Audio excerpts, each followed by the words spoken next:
이제는 더 이상 물건이 모자라지 않아요. 그렇기 때문에 물건을 파는 것이 아니라 물건 속에 담긴 의미를 판매한다. 이런 얘기라고 볼 수 있겠죠. 이것이 어떠한 형태의 필연성이 있는지에 대한 걸 보도록 하겠습니다.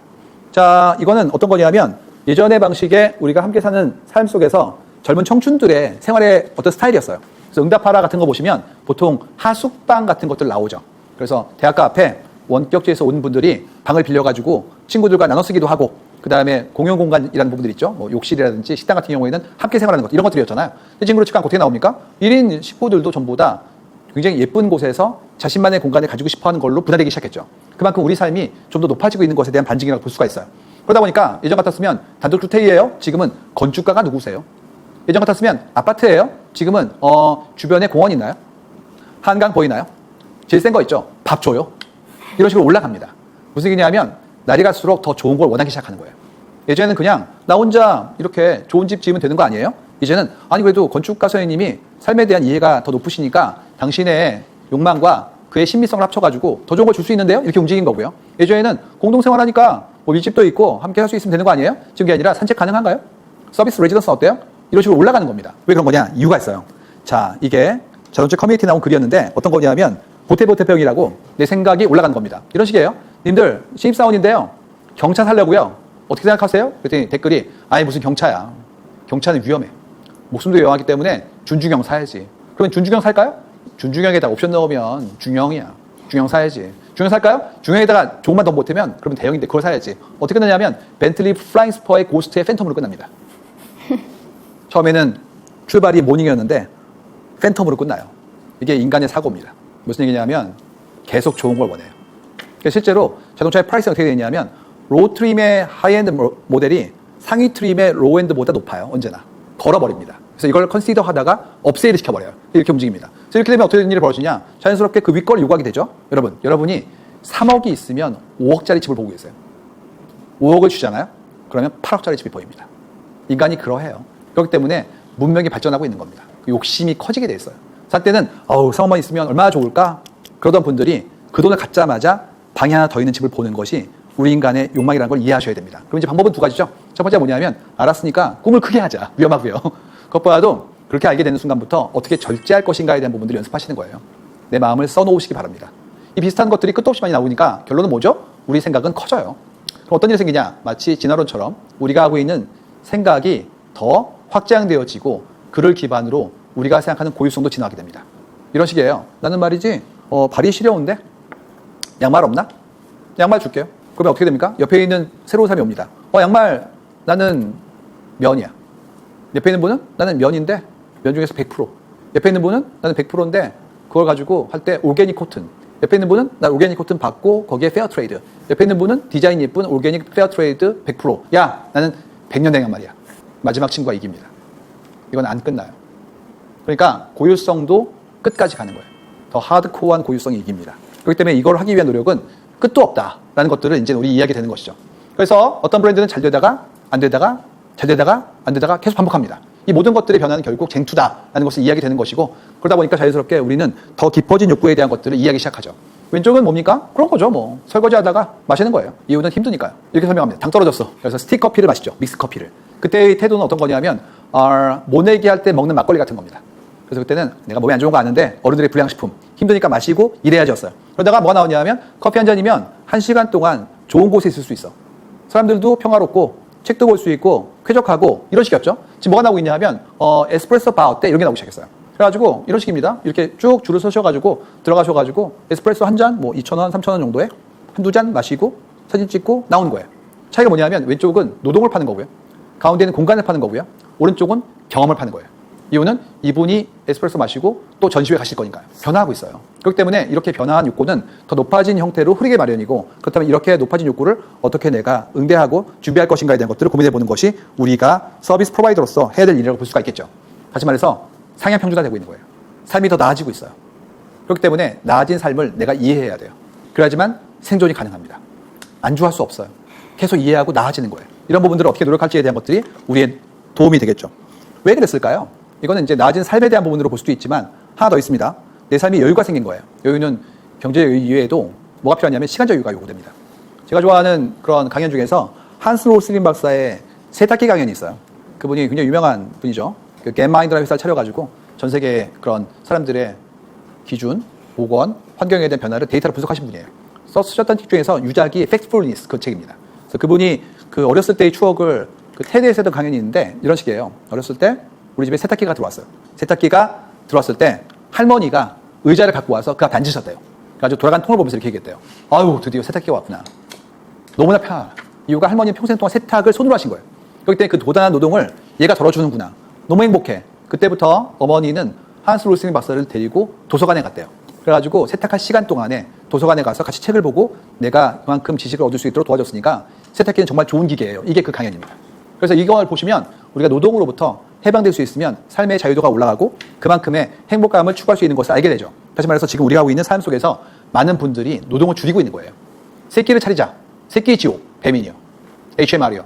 아니면 딜리버리 서비스들이요. 여러 가지 도시락도 있으니까 이런 것들이 우리의 새끼의 노동, 세탁의 노동 이런 것들을 줄여주고 있는 거예요. 그럼 자연스럽게 내가 원하는 것, 그 다음에 내가 공부하고 싶은 것들을 볼 수 있게 되죠. 그만큼의 깊은 탐색이 가능해집니다. 그런 이유로 이제는 디깅하는 거예요.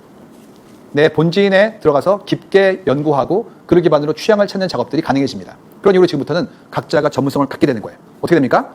매스 소비자가 사라집니다. 그 전까지는 대중은 잘 모르세요. 제일 좋은 거 드릴게요. 국민 something. 지금 그렇지가 않고 전문 분야가 쪼개지는 거예요. 그렇기 때문에 각자가 전부 다 전문가라면 그분의 유용에 맞는 만큼의 제품을 줄 수 있는 것인가가 우리 프로바이더한테는 숙제가 된다는 거죠. 더 나아가서 배우세요. 내가 즐기기 위해서라면 골프도 배우고 테니스도 배우고 와인도 배우기 때문에 조회가 올라가는 것이 보이고 그 다음에 그런 분들을 돕는 사람들이 이제는 나옵니다. 그렇기 때문에 이제 해설자가 나오기 때문에 여기에 따른 깊어짐에 대한 것들이 가속화되어지는구나 라는 것도 알 수가 있다는 얘기입니다. 따라서 이런 쟁투가 커뮤니티를 움직이고 그분들 사이 교류를 시작해서 우리가 좀 더 깊은 이해를 하게 돼요. 그럼 어떤 일이 생기느냐? 명필은 붓을 가립니다. 이 차이예요. 우리가 전부 다 초보자라면 그냥 붓은 아무거나 쓰는 거예요. 근데 내가 붓글씨에 대해서 오랫동안 연구해온 분이라면 그 차이를 알 수 있게 됩니다. 이 내용을 설명드릴 때 너무 어려워요. 이유가 조예가 있는 분들한테는 쉽게 이해가 되시거든요. 예를 들어서 이런 겁니다. 제가 아는 분 중에서 도예가 쌤이 계신데 이분이 사철에 제철 음식을 만드셔서 손님들에게 주시는 분이세요. 본인이 잘하세요. 요리를. 어떻게 하시냐고 그랬더니 일본에 가셔서 찌끼지 시장 앞에서 칼을 사오셨대요. 값은 350만 원이에요. 그러니까 그야말로 정말 아티산 같은 스시하우스의 셰프가 쓸 칼을 사오시는 거예요. 이유는 손맛이 다르대요. 그렇기 때문에 그만큼의 투자가 가능해지는 겁니다. 이 강연 들으시는 분들한테 적합한 예제는 뭐냐면 여러분이 사시는 퍼터입니다. 퍼터와 드라이버의 목숨을 거시는 거죠. 이유는 그것이 잘 맞으면 멀리 나갈 수 있기 때문에 그만큼의 비용을 내가 감당할 수 있다고 믿고 계신 거예요. 골프를 치시는 분은 이해가 되십니다. 그렇기 때문에 이 모든 게 전부 다 조예예요. 조예가 있으면 엑스트라 비용을 엑스트라 생각하잖아요. 그만큼을 어프리시에이트 하는 거예요. 이유가 아티잔이 만든 거를 내가 잘 쓸 수 있을 만큼 기회가 내재되어 있기 때문에 그만큼의 비용을 쓰는 게 아깝지 않아집니다. 여러분 그래서 똑같이 여러분들이 뭔가 덕질하시는 그런 품목에는 돈을 많이 쓰세요. 그러니까 거의 모든 분야가 이제는 깊어질 수밖에 없다라는 것을 설명하는 겁니다. 계속 깊어지는 거예요. 예전 같았으면 저 호텔에 갔다 왔어요. 호캉스로. 가서 뭐 하셨어요? 수영장에 있더라고요. 이랬었어요. 지금 뭐냐면 한 번, 두 번 갔다 오신 다음에 근데요 수영장은 좋은데요. 어디가 안 좋으냐면 익젝티브 플로우가 안 좋아요. 그 다음에 해피아워에 마실 수 있는 그런 드링크류가 한정적이에요. 이런 것들이 나옵니다. 그러니까 이제 예전 같았으면 그냥 건물, 아니면 방의 컨디션, 그동안 충분했는데 이제는 그렇지 않고 로비부터 피트니스의 모든 것들을 원하기 시작했어요. 이유는 내가 반복 구매가 이루어지고 경험을 할수록 그만큼의 조회가 생기는 겁니다. 그렇기 때문에 이제는 그 매듭새에 대한 고객의 눈높이가 올라가기 때문에 공급자가 해야 될 역할이 더 깊어지고 있는 것을 확인해 볼 수 있는 거예요. 자, 그렇기 때문에 욕망이 쪼개지는 거죠. 예전 같았으면 운동화예요. 하던 것들이 러닝화요. 등산화요. 풋살화요. 등산화도 뭐 트레킹화요. 쪼개지는 거예요. 쪼개지면 어떤 일이 생깁니까? 우리 입장에서는 이제 마켓에 대한 부분들을 고민해 봐야겠죠. 왜냐면 지금까지는 이런 얘기였습니다. 소품종 대량 생산이에요. 그러니까 우리가 만들 수 있는 물건의 개수를 종류를 한정하고 개수를 늘려요. 그 다음에 이제 밀어내기 해서라도 방리 다음에 돈을 버는 거였어요. 이렇게 되면 쪼개지죠. 다품종이 되죠. 그러면 대량 생산을 할 수가 없죠. 방법은 세 가지입니다. 1번, 마켓이 커지는 거예요. 아까 말씀드린 것처럼 옛날에는 1인당 운동화 하나, 지금은 3개예요. 5개예요. 그러면 마켓이 커질 수 있으니까 맥스에서 하겠죠. 근데 이건 쉽지는 않습니다. 이유가 인구가 무한대로 클 수도 없기 때문에 그만큼 경쟁이 늘어나게 되니까. 두 번째는 뭐냐 하면 단가가 올라가는 거예요. 예전 같았으면 운동화는 얼마였습니까? 5만 원이요. 지금은 20만 원이요. 25만 원이요. 투자가 더 환금될 수 있을 만큼 단가가 올라가면 가능해지겠죠. 세 번째는 한국의 중요한 얘기인데 글로벌입니다. 한국에 쓸 수 있는 분의 숫자는 제한되어 있죠. 그럼 어떻게 됩니까? 전 세계로 가는 거예요. 세 가지 정도의 방법이 있는데 아마도 기업은 두 번째, 세 번째로 활용력이 높아진다는 것들을 설명할 수가 있을 것 같아요. 그래서 때로는 필요한 거의 정도가 깊어지는 일이 생깁니다. 왼쪽은 고야드가 만들었던 강아지용 식사 기구예요. 두 번째는 에드메스에서 만든 강아지용 밥그릇이고요. 이런 식으로 몇 가지가 있거든요. 가격이 상당합니다. 그래서 이런 일들이 지금 벌어지고 있는 거예요. 제가 그래서 이거를 어떤 좀 부유한 분들한테 보여드렸어요. 오래되셨습니까? 이렇게 얘기했습니다. 저 왼쪽 저거 우리 집에 있는데? 이렇게 얘기했습니다. 구매하신 분이 계세요. 그래서 어떤 분한테는 이게 사치, 어떤 분에게는 아니 필수가 됩니다. 이유가 이렇게 얘기하세요. 우리 집 아이가 좋아해. 그럼 어떻게 됩니까? 그래, 아이인데 밥 먹는 그릇에 줄 수도 있지. 누군가한테는 아우 저렇게 비싼 걸. 그거는 그 사람의 애정에 비례하기 때문에 누가 어떤 걸 좋아할지에 대한 부분들은 상대의 애정의 깊이에 따라서 판단되어지는 것이지 우리가 판단할 수 있는 것은 아니라는 것을 설명해 주는 거죠. 그런 이유로 점점 더 필요를 넘어선 나의 욕망의 크기가 커지는 것을 우리는 관찰할 수 있다는 얘기죠. 따라서 이제는 더 깊어지는 것이 더 빨라집니다. 예전에 이런 식이었어요. 양말이 없는데 양말을 드릴게요. 양적 성장. 양말 많은데 그러면 좋은 양말 드릴게요. 질적 성장. 좋은 양말 많죠? 뭐 나옵니까? 내 것만 안 돼. 발볼을 맞춰가지고 뭐 캐스트를 뜬 다음에 나한테 딱 어떻게 됩니까? 고유성이에요. 그게 뭐가 나오냐? 원 오브 원, 비스포크 이런 것들이 나오는 이유가 이제는 질적 성장도 이루어지기 시작한 거예요. 그렇기 때문에 지금부터는 고유성으로 갑니다. 리미티드 에디션, 컬래버레이션 이런 식으로 움직이는 경우가 전부 다 품질을 넘어선 것들에 대한 우리의 욕망을 표현한다 이런 얘기들이죠. 자, 그러면 이제 필요한 건 뭐냐면 이 고유성을 만들어야 돼요. 어떻게 만들 것인가에 대한 몇 가지 아이디어를 공유해 보도록 하겠습니다. 고유성은 특별한 건가? 유일한 건가? 진정한 건가? 여러 가지의 어떤 우리의 생각들이 이렇게 머릿속에 떠오르기 마련이죠. 첫 번째는 디퍼런시에이션 쪽이에요. 구별되는 것들. 이게 이제 한참 그 게시판에 떴던 거였는데 일단 왼쪽, 오른쪽 전부 다 교복이 아닙니다. 유행이죠. 그야말로. 그래서 그거 있잖아요. 뭐 체크무늬 옷이 유행일 때는 전부 다 차자라가 막 있다고 전부 다. 그러니까 유행하면 다 똑같이 입는 것들이 예전에 한국의 어떤 문화 같은 거였단 말이죠. 재밌는 건 말이죠. 비슷하면 좋지만 똑같으면 화냅니다. 어쩌란 말이죠, 도대체? 이런 것들이 전부 다 표현되는데 이제 그렇지가 않게 되는 것이고 그 다음에 그 안에 들어있는 역사라든지 철학 같은 부분들도 안에 들어있는 스토리를 봐야지 알 수 있을 만큼 좀 깊은 것들이 요구되죠. 겉에 보면 안 되고 이들이 옛날에 Don't buy this jacket 이런 마케팅을 했었구나. 그만큼의 하드코어한 환경에 대한 인식을 가지고 있구나라는 것들을 우리가 알아보기 위해서 더 많이 데이터를 봐야지 한다는 것들이 나온다는 얘기예요. 두 번째 식별입니다. 자, 이 브랜드는 무엇입니까? 이거 아십니까? 그렇죠. 한때 한국의 교복에 들어있던 패턴이죠. 지금 다 없어진답니다. 이 회사가 하지 마세요라고 얘기를 했다는 거예요. 그만큼 이 패턴의 고유성에 대해서 본인의 어떤 가지고 있는 권리를 주장하고 있는 거죠. 마찬가지로 이 브랜드도 유명하죠. 보시면 아시죠? 마찬가지로 이 브랜드 같은 경우에도 유니크한 색깔에 대한 부분들을 사람들은 얘기합니다. 그래서 이걸 보면 알게 되는 게 뭐냐면 일단 달라야 돼요. 다르지 않으면 고유할 수가 없습니다. 자, 이 부분이 왜 중요하냐? 카피하면 안 돼요. 카피한 순간 고유할 수 없죠. 한국의 기업들은 뭘 많이 합니까? 벤치마크. 벤치마크하는 순간 고유성을 얻을 수가 없어요. 그러니까 지금까지 한국의 많은 산업이 패스트 팔로워였어요. 좋은 게 있구나? 가져와. 빨리 만들어. 원가를 줄여. 밤을 새워. 남들보다 빨리 내보내. 이거였다고요. 그러니까 그 부분은 근원적으로 성립할 수 없는 거예요. 그렇기 때문에 존재하지 않는 걸 만들 수 있을까에 대한 부분들로 우리의 성공의 시스템이 바뀐다면 그런 창의성을 우리가 만들 수 있는 분들이 우리 조직에서 일하는지에 대한 것들이 아주 본원적으로 문제가 되기 시작합니다. 이런 것들도 이제 고민스러운 것이죠. 그래서 이런 변화에 대한 것들을 이해하고 나면 우리가 하는 일들이 어떤 의미를 갖는지에 대한 것들로 좀 더 확장되어진다는 얘기죠. 자, 인식이 공고해지면 나름의 장르가 되는구나 라는 부분입니다. 자, 이 회사는 Fun to Drive. 그 다음에 두 번째 회사 같은 경우에는 For Life. 이렇게 슬로건이죠. 그러니까 우리는 계속 그 얘기를 들은 거예요. 자연스럽게 이 회사도 그쪽으로 R&D를 하거나 상품을 개발했을 것이고 우리도 매일같이 보면서 인식을 만들죠. 그럼 자연스럽게 떠오르면 이런 회사구만. 이런 것들 느끼게 되죠. 이게 브랜딩의 결과를 남게 되는 헤리티지예요. 유지되면 나름의 스토리가 만들죠. 100년간 만들었구나. 그러면 이 회사의 정체성은 100년의 역사의 누적이구나. 그러니까 우리는 이해할 수 있고 그걸 기반으로 만들어냅니다. 그래서 마찬가지로 이렇게 오래된 세탁기 같은 것들 발견되어지면 진정성. 이유가 오래됐구나. 그동안에 심지어 쓰고 계셔. 그럼 이 회사는 오랫동안 같은 일을 했고 그때 만드는 제품이 지금도 워킹한다는 게 듀러빌리티에 대해서라면 프로본이니까 그 회사의 정체성 중에서 진정한 부분 중에 품질에 대한 부분들은 확보되어진 거죠. 그러면 그만큼의 크레딧을 우리는 과거로부터 지켜왔기 때문에 그만큼의 장르로서의 생각을 우리는 할 수 있게 되는 겁니다. 쌓여지면 드디어 전설이 되는 것이고 이게 모여지면 그야말로 장르가 됩니다. 이번에 장기하 씨 앨범 들어보셨어요? 새로 나온 거? 기괴하죠. 10년간 기괴하면 전설이 됩니다. 그래서 장르가 돼요. 중요한 건 달라야 되고요. 그 다음에 지속해야 돼요. 지속하면 장르가 돼요. 장르가 되면 내가 레퍼런스가 됩니다. 사람들이 그 사람 같은데? 그러면 나는 드디어 유일성을 확보한 거예요. 그래서 봉준호 감독님 같은 경우에도 봉준호 장르라고 불러요. 이런 스타일은 이분이 만든 거다. 독창적이고 고유함에 대한 부분들을 얘기하는 것이죠. 그러네. 그러면 결국 고유명사가 대명사가 되는 거구나. 그걸 획득하면 우리는 자산을 갖게 된 것이구나 라는 것을 이해합니다.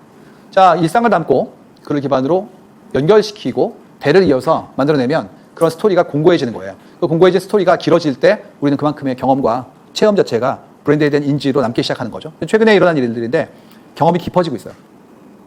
예전 같으면 CF를 통해서 알렸죠. 그 다음에 판매점에서의 경험이란 건 유통점이 있기 때문에 중요하지 않았죠. 최근에 어떻게 움직이고 있냐면 CF를 해도 안 보잖아요. TV를 보지 않으니까 어림도 없네. 그러면 유통점에서도 가능한 한 우리가 직접 운영해볼까? 플래그십 스토어. 사람들이 거기서 점이 있기 때문에 중요하지 않았죠. 최근에 어떻게 움직이고 있냐면 CF를 해도 안 보잖아요. TV를 보지 않으니까 어림도 없네. 그러면 유통점에서도 가능한 한 우리가 직접 운영해볼까? 플래그십 스토어. 사람들이 거기서 맛있는 걸 먹어보면 얼마나 좋을까? 카페. 심지어 식사를 제대로 하면 얼마나 좋을까? 레스토랑. 그 다음에 잠은 어떨까? 호텔. 이런 식으로 길어지고 있어요. 왜 그러냐면 유통점에서의 경험이라는 게 5분, 10분에 머무르는데 차를 마시는 순간 30분 동안 머무르게 되고요. 밥을 먹으면 2시간이 되고요. 잠을 자면 무려 24시간이 되기 때문에 24시간 동안 CF를 보게 되는 겁니다.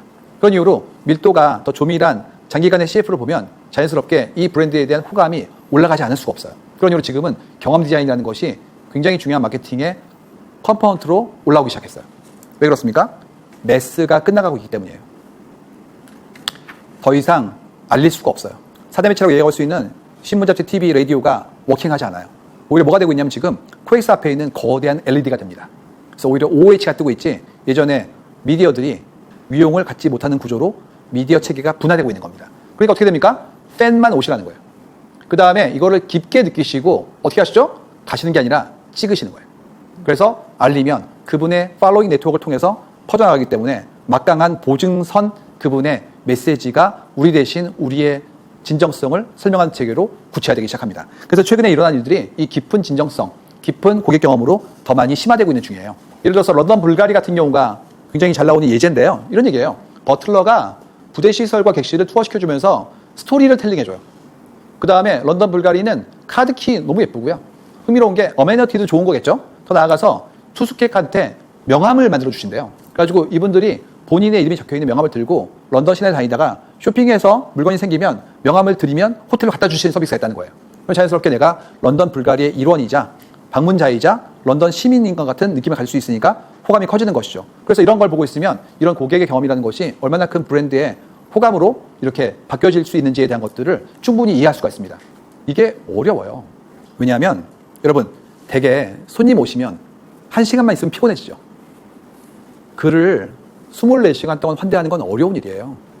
그리고 방의 한 구석부터 모든 디자인이 굉장히 큰 밀도와 완성도가 있어야지만 그가 실망하지 않을 거 아니에요. 그렇기 때문에 그만큼의 완성도를 만드는 건 정말 어려운 일입니다. 그래서 이걸 통해서 우리가 얼마만큼 깊은지를 증명하는 거예요. 그렇기 때문에 이런 플래그십 스토어라든지 아니면 특별한 장소를 만드는 작업들이 형성된 물리적 형상으로 안 끝나요. 그걸 넘어서 컨텐츠의 플래닝과 제일 중요한 건 일하시는 분의 전문성과 비례하기 때문에 이만큼의 새로운 산업이 굉장히 챌린저블 하지만 그만큼 우리가 구현하기 어려운 새로운 태스크로 올라가고 있는 중입니다. 자, 그래서 이런 모든 것들이 결국 진정성에 대한 부분들의 우리의 증거를 원하는 소비자들과의 교류라고 볼 수가 있겠죠. 그래서 이런 깊어지는 것들을 어떻게 만들 것인가에 대해서 고민을 해봅니다. 이게 최근에 나온 책인데요. 프로세스 이코노미라고 과정을 보여준다는 책이에요. 예전 같았으면 제품을 보여줬다. 이렇게 얘기합니다. 근데 이제는 과정을 보여줄 수밖에 없어. 왜냐고요? 이런 식입니다. 생수를 판다고 쳐요. 그러면 생수를 병에 담아서 보여줍니다. 이게 좋은 물이에요. 어떻게 할까요? 알 수가 없죠. 왜냐면 물이잖아요. 이걸 뭐 화학식 분석할 수도 없는 것이고 하더라도 물이잖아요. 그럼 어떻게 됩니까? 보통 나오는 것이 레이블을 예쁘게 만들거나 아니면은 역사를 보여주거나 디자인 웍을 좀 더 화려하게 하거나 이런 식으로 할 거 아닙니까? 근데 지금은 그렇게 하는 게 아니라 내가 그냥 수원지부터 물 뜨는 장면하고요. 거기서 병입하는 과정을 다 찍어요. 근데 그거를 알려주는 거예요. 그래서 과정의 치밀함에 대한 것들을 알리는 것이 지금의 새로운 형태의 마케팅이다라는 책이 나온 거예요. 왜 그러냐면 제품 품질 차이가 줄어들었어요. 예전에 육안으로 봐가지고 박음질이 이상한데 여기는 그런데 이랬었는데 이제 기계로 막 만들어요. 그렇기 때문에 오차가 없어요. 스마트 팩토리요, 글로벌 밸류 체인이요. 이러니까 이제는 ODM, OEM이 만들면서 심지어 브랜드가 달라도 제조자가 같아요. 이런 일이 생기니까 더 이상 제품 품질 차이가 없으니 뭘로 가는 거냐? 그걸 구성하기까지 우리의 국리, 노력으로 더 깊게 들어가는 겁니다. 그래서 최근에 많은 명품 업체들 같은 경우에도 장인 여러분이 투어를 해요. 그래가지고 우리가 이렇게 수선을 하거나 만들 때 엄청난 기회가 있습니다라는 걸 보여주는 식으로 본인의 과정을 오픈하는 것들이 새로운 마케팅에 올라가기 시작했습니다. 그러면 고유한 분들끼리 결합하여서 엄청난 고유성이 나오죠. 에디션이에요. 내가 고유하고 그도 고유하면 고유한 자들 사이의 결합은 엄청난 고유합이죠. 그렇기 때문에 더 고유함을 만들기 위한 쟁투를 더 높은 수준의 새로운 시도로서 만들어 나가고 있는 거예요. 근데 이러면 이제 우리는 생각이 들죠. 그러면 우리도 고유한 기업과 함께 가면 고유해지겠네. 문제는 고유한 기업은 고유한 기업과만 활동합니다. 그렇기 때문에 내가 입증되지 못하면 이런 조합에 참여할 수가 없어요. 그렇기 때문에 먼저 고유함을 어떻게 증명할 것인가, 이게 굉장히 중요한 앞으로의 활로에서 필요한 에센셜한 엘리먼트로 더 바뀌고 있는 중입니다. 자, 고유성을 우리가 형성했다라고 정의하고 그 다음에 어떻게 지킬 것인가에 대한 부분들을 설명하는 것으로 강의를 마치도록 하겠습니다. 지금 보시면 브랜드가 있고 브랜드를 좋아하는 팬덤이 있어요. 그분들을 교류하고 있어요. 최근에 또 커뮤니티도 있고 수많은 팬덤의 모임이 있기 때문에 나름의 체계를 형성할 수가 있습니다. 그럼 자연스럽게 전문가와 교류할 수가 있어요. 싱글 몰트 위스키를 좋아하는 분이에요. 티를 사랑하세요. 이런 분들은 본인의 활동과 조회를 계속 알리고 계시기 때문에 이분들과 교류하는 건 쉽습니다. 저희가 이런 준비가 되어 있는데 한번 활용해 보시겠어요? 그럼 오셔가지고 전부 다 흠양해 보시고 그걸 기반으로 본인의 평가와 경험을 알릴 수가 있죠. 이런 식의 공명이 가능한 구조가 만들어지고 있어요. 그리고 사람들의 고유성은 다 쪼개집니다. 어느 분은 중세 유럽의 무기사에 정통하시고 어떤 분은 근대의 한국의 복식사에 정통하시고 다 분야가 되어 있죠. 이런 분들에게 우리가 가지고 있는 진정성을 설명하는 작업들을 하는 통해서 이를 기반으로 고유성을 만들어낼 수 있어요. 그러면 이제 어떻게 되냐면 이분들이 알려주십니다. 막강한 선생님들이 사방에 계시기 때문에 이분들과 교류하고 그를 기반으로 그만큼의 그분의 전문성을 내가 조금씩 배워올 수가 있어요. 자연스럽게 그와 내가 같이 공명하는 것들이 만들어집니다. 지금 지구는 예전에 고향성어인데 검은고를 타시는 분과 그의 친구분 얘기예요. 베가와 종자기.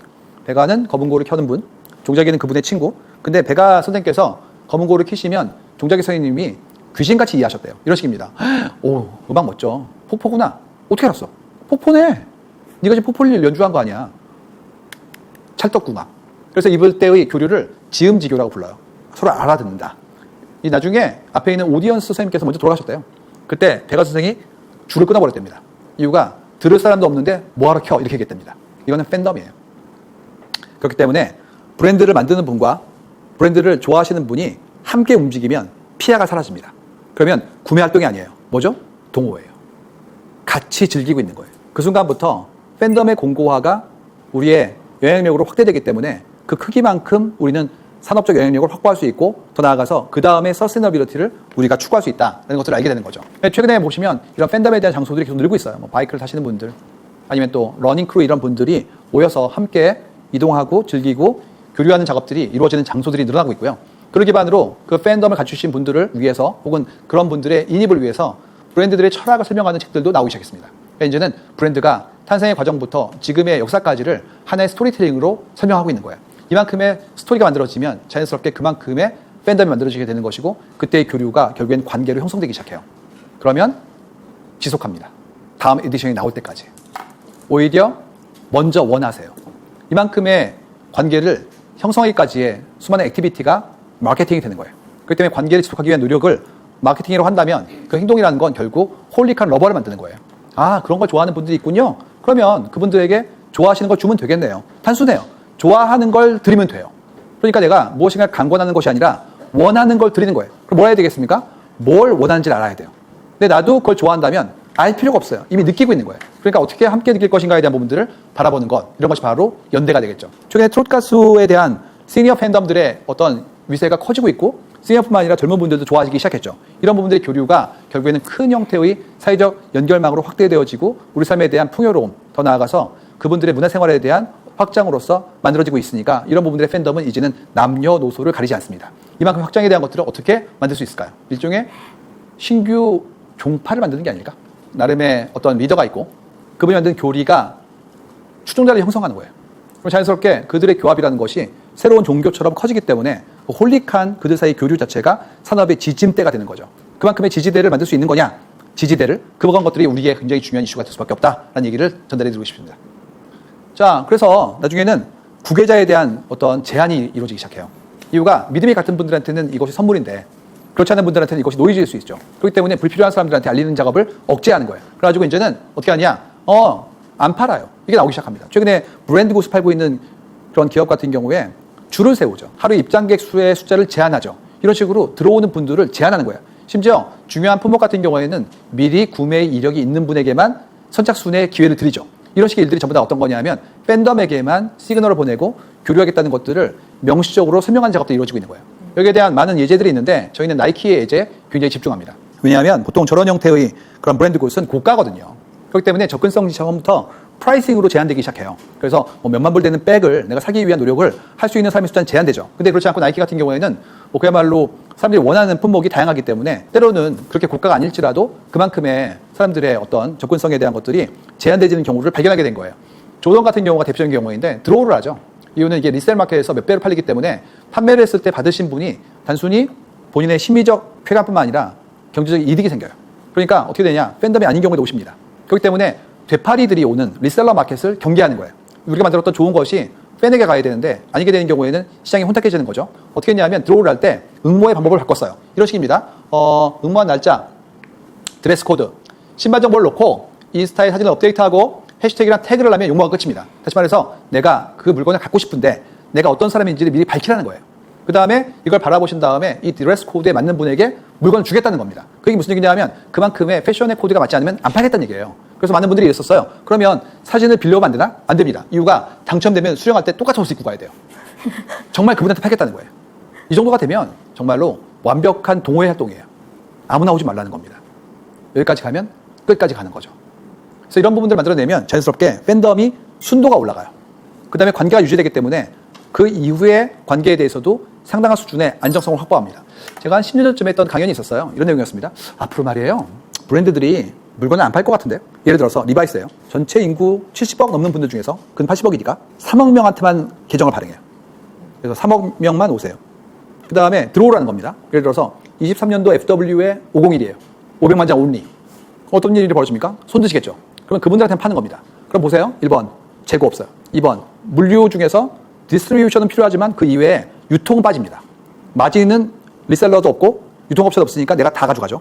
세 번째는 뭐냐면 상대편이 언제나 헝거하죠. 이유가 3억 중에서 500만 명이니까 유지될 수 있잖아요. 그러면 그 다음에 모든 사업도 그분들 대상으로만 유지하기 때문에 훨씬 더 안정적이 됩니다. 자, 바꿔볼까요? 이렇게 얘기합니다. 자동차예요. 할까? 가서 보고 마음에 안 드네요. 아니면 깎아주세요. 옛날 방식이죠. 어떻게 얘기합니까? 이렇게 얘기합니다.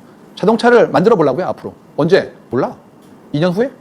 아마도. 드로잉은 있어. 이렇게 생겼을 거야. 아마도. 스펙도 있어. 대략 이 정도야. 그러면 사고 싶으면 미리 돈을 거세요. 예약금 1,000불씩 막 모여요. 이렇게 몇십만 명이 100만 명이 그거 들고 가서 스탁마켓에 올려버려요. 나 지금 주문 받았다니까? 내가 물건 만들면 대박 날 거라니까? 그러면 나한테 투자하시든지 그 돈 가지고 만들어. 그 다음에 나중에 만들어지면 쉬핑합니다. 이게 뭐죠? 테슬라요. 유통을 없애버린 거예요. 직매를 해요. 재고가 사라져요. 출발은 뭐였습니까? 팬덤이요. 믿음이에요. 믿음. 저 사람은 뭔가 만들겠지. 저 사람은 뭔가 멋진 게 나오겠지. 그러니까 기다릴게. 앞으로 2년 넘게. 이걸 만든 겁니다. 그렇기 때문에 이걸 통해서 전체의 밸류체인을 다 하나로 뭉쳐버렸어요.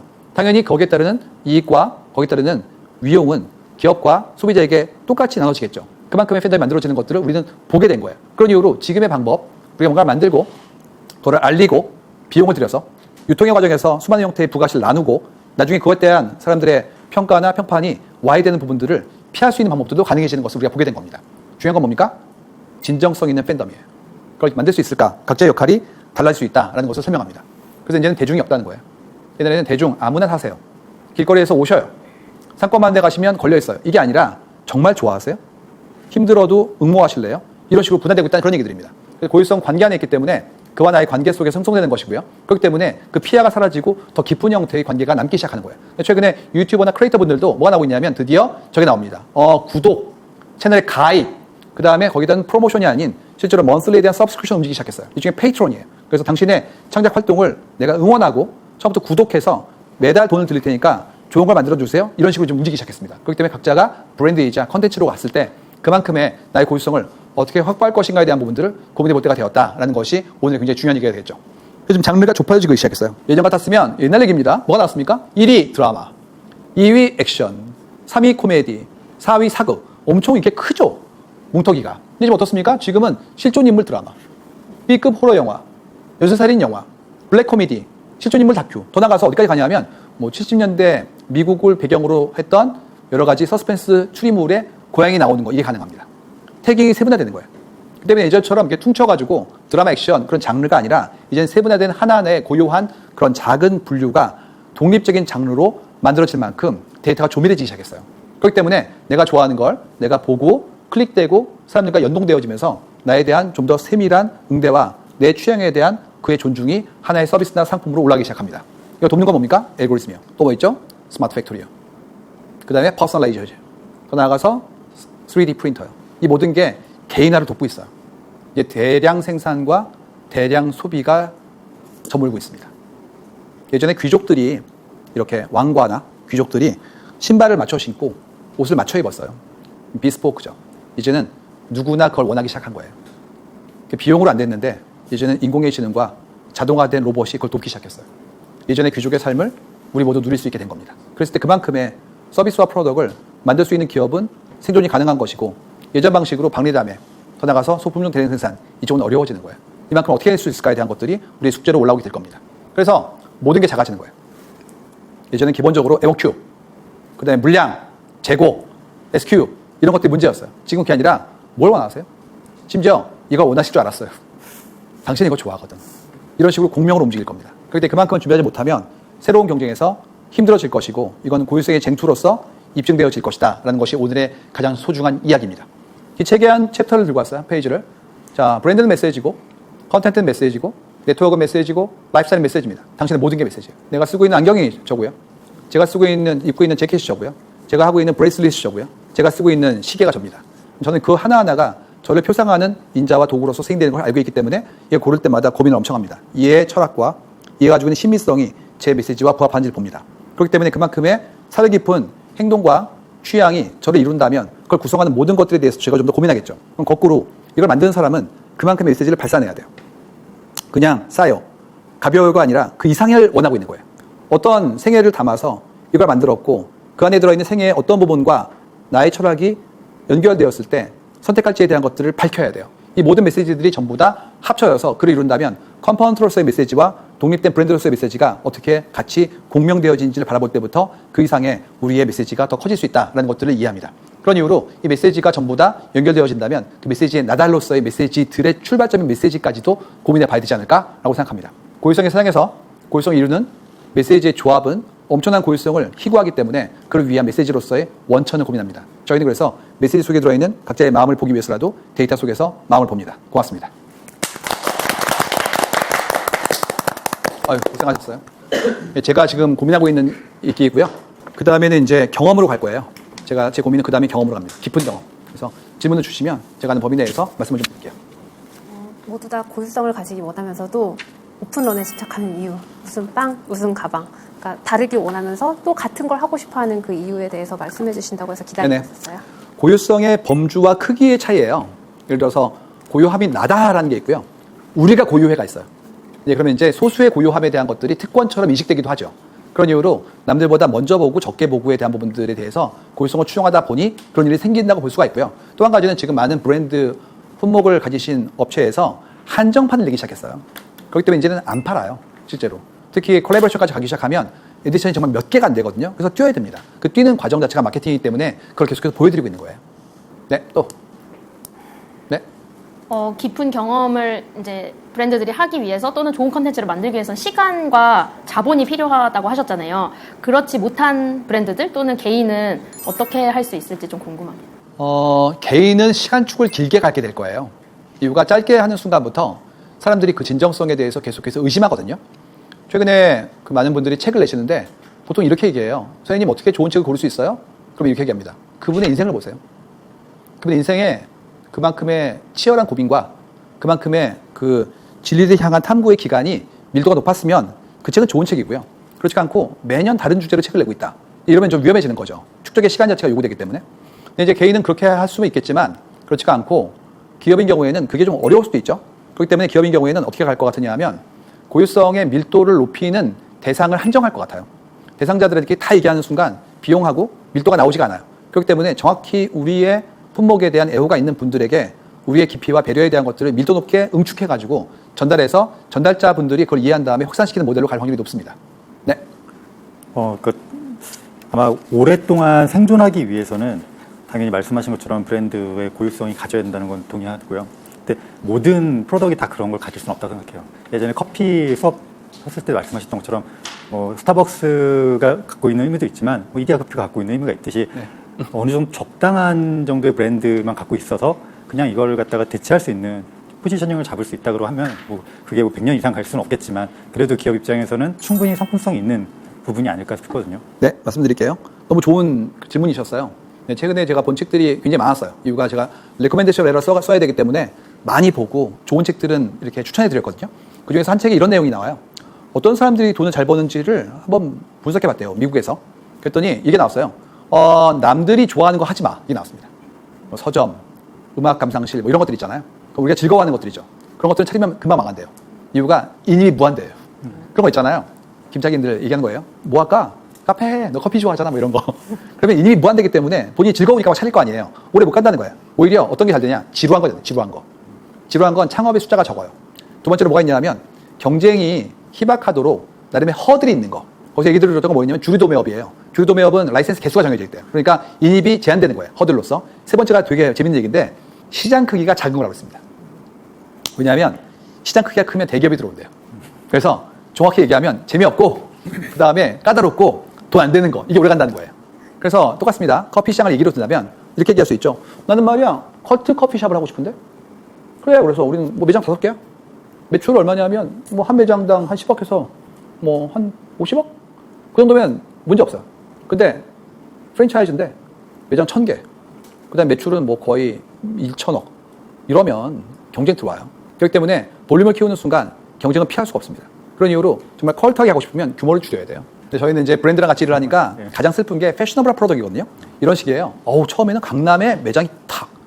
그러다가 강북으로 갔다가 그 다음에 뭐 수원 거쳐서 강릉 가. 이런 식이에요. 지금도 헌트 지방에 있는 거 아세요? 지금도 있어요.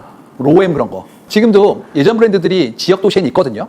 그게 무슨 얘기냐면 소비자가 트렌디한 분이 아니기 때문에 옛날에 위용을 파는 거예요. 마치 한때 엄청 유명 가수였는데 지역에 있는 허름한 장터에 쓰시는 분들 있잖아요. 그럼 비슷하기 때문에 이거는 유지되지 않아요. 그래서 항상 스테이 영 해야 돼요. 이거 진짜 어려워요. 그렇기 때문에 브랜드가 계속해서 유지되려면 언제나 새로운 트렌디한 분들과의 교류를 멈추면 안 됩니다. 요즘 브랜드 굿들도 해외 명품 브랜드들도 엄청 젊은 크리에이티브 디렉터랑 함께 하잖아요. 그게 뭐냐면 영 타겟이 안 들어오면 끝이에요. 그냥. 네. 브랜드 입장에서도 고유성을 이야기할 수 있지만 소비자 입장에서도 고유한 거를 찾고 싶어 할 것 같거든요. 그래서 특히 요즘에 막 취미 찾기에 혈안이 되어 있는 직장인들이 네. 많은데 더 깊은 욕구? 내가 갖고 있는 어떤 덕질을 할 만한 것이 무엇인가를 알려면 어떻게 해야 하는지 좀 궁금합니다. 정말 어려운 질문이에요. 왜 그러냐면 각자의 취향과 재능이 다를 거기 때문에. 그러니까 뭐 타인의 욕망을 욕망하는 게 아니니까 처음에 그렇게 시작하겠죠. 요즘 골프 한다는데 안 해? 이러다가 좀 있으니까 난 잘 안 맞는 것 같은데? 그렇게 긴 시간 동안 밖에 나가는 거 싫은데? 그럼 뭘 하지? 난 그러면 아예 작게 아주 마이크로한 쌀에다가 새기는 거 할까? 이건 해봐야 하거든요. 그렇기 때문에 사람들이 유행과 무관하게 한번 테스트나 트라이 해보는 작업들이 많이 이루어지면 될 것 같아요. 근데 이제 여기서 좀 더 우리한테 현실적으로 어려운 게 그런 장이 열리는지. 두 번째로는 사람들이 많이 하는 게 사실상 우리한테 잘 맞을 확률도 높아요. 그렇기 때문에 고르게 한번 테스트 해볼 일은 있을 것 같지만 어쨌든지 간에 해봐야 된다. 이런 얘기는 드릴 수 있을 것 같아요. 네. 그 깊은 경험을 주는 거에 사례로 오프라인 이야기가 되게 많이 나왔는데 온라인은 이제 앞에 말씀 주셨던 탐사 시리즈 같은 거나 긴 컨텐츠 말씀 주셨는데 좀 그런 거 말고 또 다른 온라인에서 브랜드가 깊은 경험을 줬던 사례가 또 있을까요? 매체를 다변화시켜가지고 만들어내는 케이스들도 꽤 있었고요. 그 다음에 나름의 커뮤니티 형성하는 경우도 있었고, 네, 팬과 공동 조작하는 경우도 있고, 그 다음에 그렇지가 않고 아예 경험에 대한 것들을 스토리텔링으로 해가지고 예전에는 뭐 CF 했다면 지금은 영화를 만들거나 아니면 드라마로 더 분화시켰던 경우도 있고 시도는 많거든요. 근데 이제 그게 지속되고 있으려면 팬들과의 교류의 창구가 좀 더 공고해야 되고 그를 기반으로 더 많은 형태의 경험이 확산될 수 있어야 돼요. 근데 이제 경험은 쉬운데 확산이 어려워요. 예를 들어서 굉장히 훌륭한 CF를 영화로 봤어요. 그러면 댓글 정도 나오고 그 다음에 기껏해야 그 하이퍼링크 나가는 게 끝이거든요. 근데 보셨던 것처럼 카페, 호텔 이런 데서 경험을 깊게 하면 그거는 사방으로 퍼져나갑니다. 이유는 내가 정말 감동했고 사진에 찍은 앵글도 본인이 제어할 수 있잖아요. 그렇기 때문에 더 자유도가 높아서라도 더 가는 게 있고요. 또 한 가지는 이건 좀 다른 얘기인데 특권이에요. 그러니까 요즘 예약 베이스로 움직이는 것도 많죠. 그 다음에 저런 장소는 꽤 프라이시합니다. 그렇기 때문에 그걸 들어올 수 있다는 게 그만큼의 네트워크나 비용을 지불한 거기 때문에 일반적인 접근성이 있는 메타버스나 그쪽보다 더 파워풀해요. 그래서 이거는 다른 매질이라서 전략 수립하실 때 다 다르게 플래닝을 하셔야 됩니다. 이게 최근에 가장 큰 이슈인데 이유가 온라인이 범람해서 그래요. 그러니까 예전엔 이거였어요. 그러니까 우리가 온라인으로 쏘면 되지. 광고 열심히. 아니면 막 깐 거 있었죠. 옛날에 포털. 네, 거기 맨 프론트 페이지 나오고 실검 걸리고 그럼 알렸단 말이에요. 근데 지금은 내가 지금 뭘 보는 건지 상대가 뭘 보는 건지를 알 수가 없어요. 심지어 알고리즘 때문에 같은 쿼리에도 나오는 결과가 달라요. 그러니까 이제는 더 이상 균등하게 다 쏠 수가 없는 거예요. 그럼 어떻게 가느냐? 타겟팅 들어갑니다. 그래가지고 퍼스널라이즈 시켜가지고 예전에 했던 뭐 서치 엔진 옵티마이제이션부터 뭐 키워드를 크로스 해킹 한다든지 별게 다 나오거든요. 그래도 리치가 안 되죠. 더군다나 그렇게 받았더라도 의도가 형성돼야 되기 때문에 푸시가 불가능해지죠. 그러니까 뭐가 나오는 거냐면 그냥 카페 생겼는데 기괴해. 거기 디자인 죽여. 와가지고 잡아. 이런 식으로 움직이기 시작한 거예요. 그러니까 발신자로 우리가 그분들을 물들이기 시작한 거예요. 그 전까지는 전달자로서는 힘들고 도달자였어요. 근데 이제 그렇지 않고 받은 분이 본인의 실제의 감정과 경험을 확산시키는 모듈로 지금 확장되고 있는 거예요. 장점은 깊어진 경험이기 때문에 감동의 깊이가 깊어지면 확산과 위용이 커진다는 장점이고요. 단점은 작은 브랜드가 못 들어옵니다. 이게 팝업 같은 경우에도 임차하거나 인테리어 하거나 같이 콜라보해야 되기 때문에 비용이 작지가 않아요. 그런데다가 플래그십 스토어, 경험 공간 그러면 이게 굉장히 비용이 많이 들거든요. 그렇기 때문에 작은 브랜드는 들어오기가 어려워요. 그렇기 때문에 더더욱이 들어온 브랜드는 더 큰 파워를 가지기 시작하는 거예요. 그래서 지금 어떤 상태냐면 온라인 기업도 있지만 주로 오프라인 기업이 본인의 마케팅에서 ATL 파트에 이제는 다른 형태의 어프로치로 BTL을 이런 식으로 키우는 것이 하나의 트렌드가 되기 시작했어요. 그거를 말하는 표현은 리테일 미디어예요. 그래서 리테일이 더 이상 리테일의 창구가 아니라 오히려 미디어로 진화하고 있다. 이게 새로 나오는 형태의 그런 언어입니다. 뭐 또 관심 있으시거나 재밌어 하시거나. 네.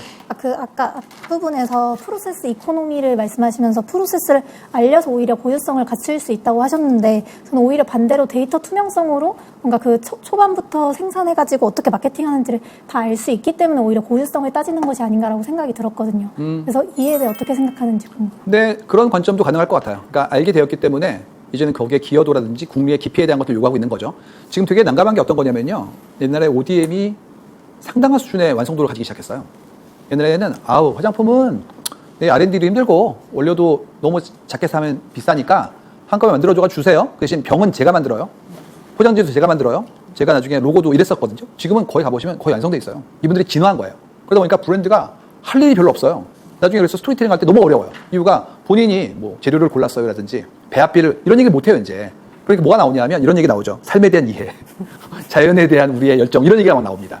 어쩔 수가 없어요. 무슨 얘기냐면 그만큼 안전하고 효율적이고 그 다음에 지능적인 형태의 백본이 나오기 시작한 거예요. 그러니까 이제는 프론트엔드에서 하는 일이 아니면 더 인덱스한 출발할 때의 우리의 각오 같은 것들이 자산이 됐기 때문에 그런 얘기를 하기 시작한 겁니다. 네.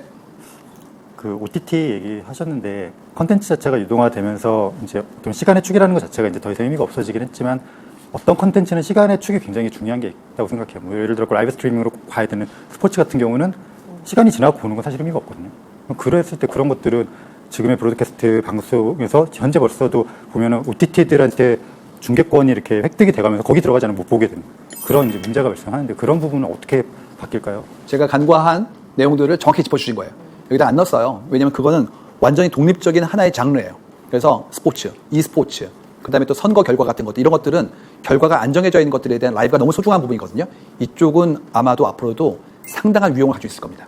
이유가 전부 다 프리 리코딩 되어지고 내가 결과를 알고 있는 것은 정말 높은 수준의 매듭새가 아니면 힘들어요.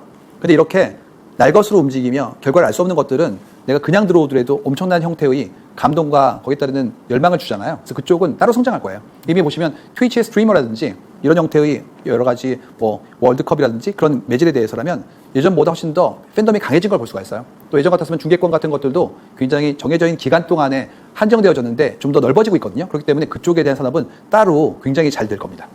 정말 중요한 이슈예요. 예전에 미국의 페이퍼뷰 같은 경우에도 주로 이런 권투의 매치라든지 그쪽에서 대박이 났었기 때문에 똑같이 그쪽은 가지고 있을 겁니다. 흥미로운 말씀 주셨어요. 네.